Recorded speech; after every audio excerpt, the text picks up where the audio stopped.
আমাদের পার্শ্ববর্তী দেশে তারা আইনি সুরক্ষার মাধ্যমে এমন বিধান করেছে, মেটা 24 আওয়ার্সে তাদেরকে অ্যাকশন নিতে বাধ্য করেছে।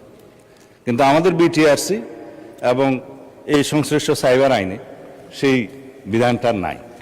আপনি মনে হয় লক্ষ্য করেছেন, আমি জবাব দেওয়ার সময় বলেছি যে আন্তর্জাতিক প্রযুক্তি প্ল্যাটফর্মগুলোকে আমরা আরও সমন্বয় করে এই সমস্ত ক্ষতিকর কন্টেন্ট অপসারণের বিষয়টা একটা সময় নির্ধারণ করে দেব, যে এই সময়ের ভিতরে এই কন্টেন্টগুলো অপসারণ করতে হবে। সেই বিষয়টা আমরা আইনে রাখবো।